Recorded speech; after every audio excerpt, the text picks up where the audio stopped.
The Beginning of Home Computing by Eryl Jones and Rob Orme.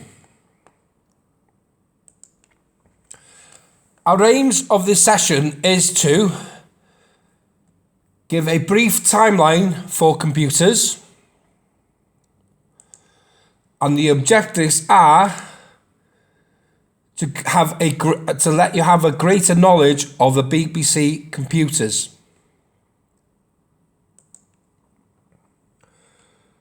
Before we get to home computing, we will take a brief look at the history of computers. The start of home computing happened at 3000 BC with the abacus, which is still used today.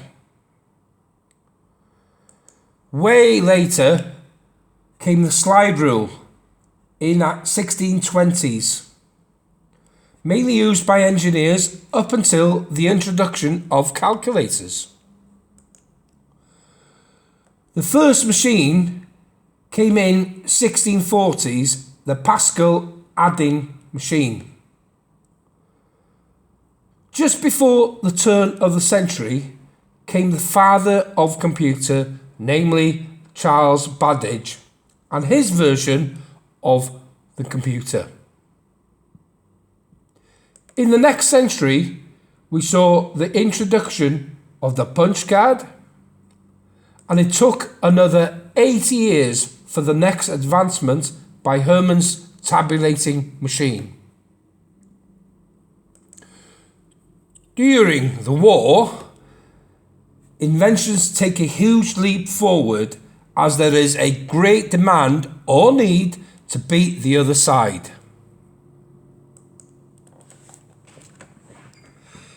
In these war years, computing went forward with Alan Turing, which made the Turing machine, also known as the Universal Machine Acre. There was also John Vincent Astronoff and Clifford Berry, together made the Astronoff-Berry computer, the ABC, better known as the ABT. But the significant computer came along from John Presper Eckert and John Mauchly, which is called the ENIAC, the Electronic Numerical Integrator and Computer. The ENIAC had more than 18,000 vacuums and it weighed over 30 tons. But it had the same computer power of today's calculator.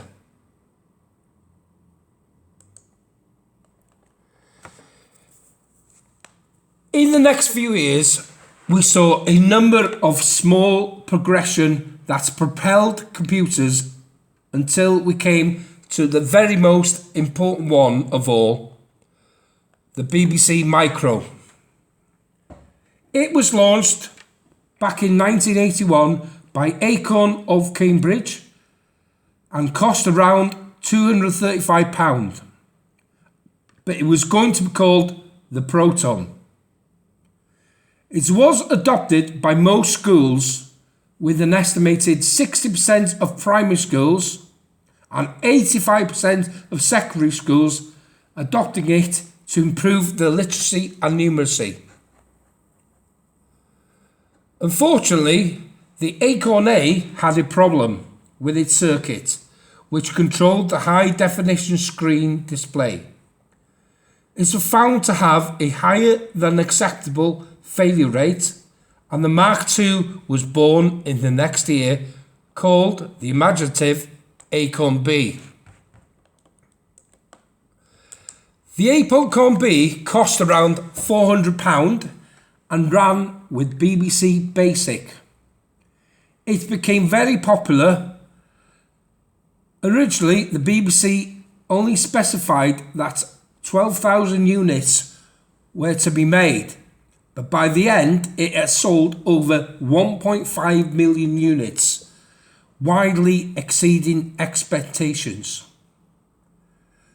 BBC Television also ran a late programme called Micro Live, which accompanied the computer, and it focused on computing issues with the micro, on how it was used, micro which also contributed to sales. Herman Hauser, co-founder of Acorn Computers, added, "The BBC Computer Literacy Project made Britain the most computer literate nation on earth at the time, and with the BBC Computer created a generation of UK programmers who have become leaders in their field today."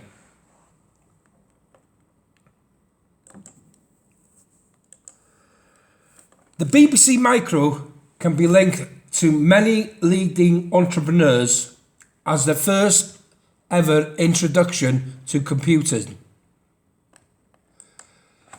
Mike Lunch started on a BBC Micro computer, then he went on to co-found Autonomy, which he later tried to sell to Oracle, which every first year computer science student is familiar with. Should I say sadly familiar with, if Bindu's not here. He finally sold it to Hewlett Packard in 2011 for $11.7 billion, but then became involved in legal wrangling over that sale.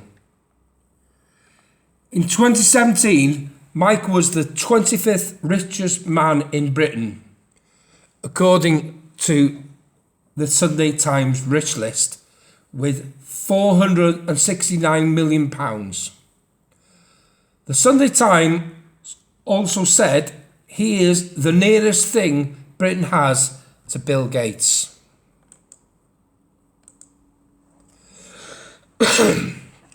Other entrepreneurs all started with the BBC microcomputer, such as Conrad Wolfman, co-founder of Wolfman Research, and started Mathematania, which is a major advancement in IT. David Darling, co-founder of Codemasters, that designed some of the top 10 computer games of today. David Allen, television producer and multi-Emmy Award winner for his animations in film and in commercial. And David Braddon, chairman of Frontier Development, who received an OBE for games development.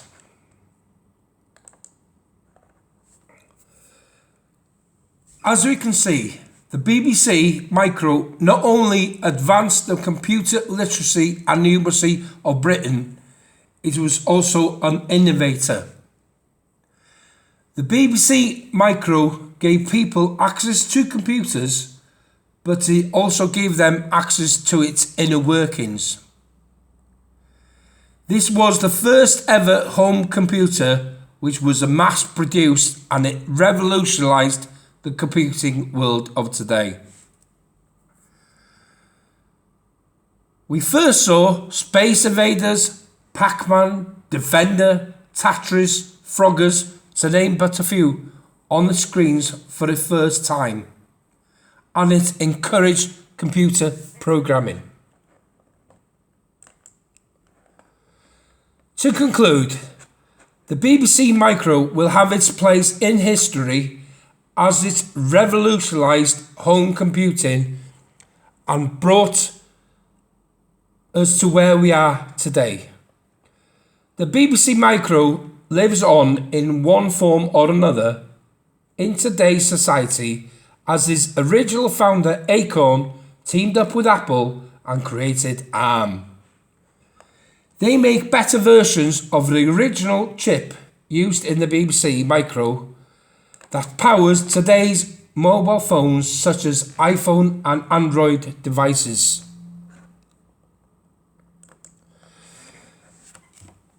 As we're running out of time, please forward any questions related to the BBC Micro to us through email.